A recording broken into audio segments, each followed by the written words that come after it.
pour revenir au confinement, le confinement, on s'est rendu compte que un tiers des Français s'est adonné au do-it-yourself. Pendant le premier confinement, vous savez, le rapport au kilomètre était complètement en train de changer, surtout quand on habite à la campagne. Faire 10 km, tout d'un coup, ça devenait une longue distance, c'était loin. Et moi, je me suis mis, par exemple, à faire des tablettes de lave-vaisselle, et ça m'a beaucoup plu, ça m'a amusé, c'était ludique, parce que tout d'un coup, j'essayais de trouver une solution à quelque chose que j'avais pas. Et ça, enfin, il y a plein de solutions, il y a des gens qui ont fait leur pain, on a fait plein de choses à ce moment-là, vous devez vous en souvenir parce que tout le monde se souvient de ce qu'on faisait à ce moment-là. En tout cas, on s'est remis à retravailler manuellement. Et un autre constat, alors ça c'est une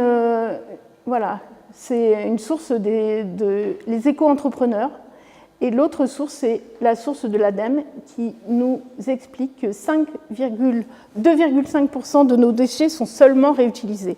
Alors qu'en fait on pourrait déjà, avec un tout petit effort, en réutiliser 25%. Donc là il y a un énorme gap déjà, et presque, j'ai envie de dire, entre guillemets, facile. Voilà, en faisant un petit effort. Donc ça, c'était le constat. Et mes envies, c'était vraiment, avec tout ça, d'aller vers l'économie circulaire, le territoire et l'économie circulaire. Donc c'était lié à activité créative et le do-it-yourself, et bien sûr, le recyclage. Alors ça, c'est une stat plus récente, c'est presque une parenthèse, mais parce que j'ai voulu aller chercher aujourd'hui qu'est-ce qui sort comme statistique. Eh bien, ça a un petit peu avancé puisque 3 quarts des Français achetaient un produit de seconde main en 2023.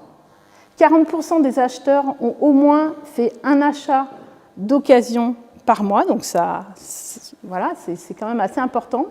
Et les plus adeptes étant les 25-44 ans et les familles. Voilà. En fait, c'est surtout occupé par Vinted et puis Le Bon Coin. C'est ça les premiers réflexes. En tout cas, la première raison, c'est une raison d'abord qui est économique avant d'être écologique. Donc ça, c'est quand même super intéressant. Pour continuer l'enchaînement, moi, relativement vite, est venue l'idée d'une recyclerie créative. Une recyclerie créative. Sur le territoire, en fait, il y avait des bric-à-brac. Vous connaissez tous les bric-à-brac, l'Oasis, Notre-Dame des Sans-Abris, à Trévoux. Donc, il y avait des recycleries, mais il y avait très peu d'offres autour du créatif. Et là, je me suis dit, je pourrais peut-être participer au maillage des bric-à-brac, en fait, des recycleries qui existent sur le territoire.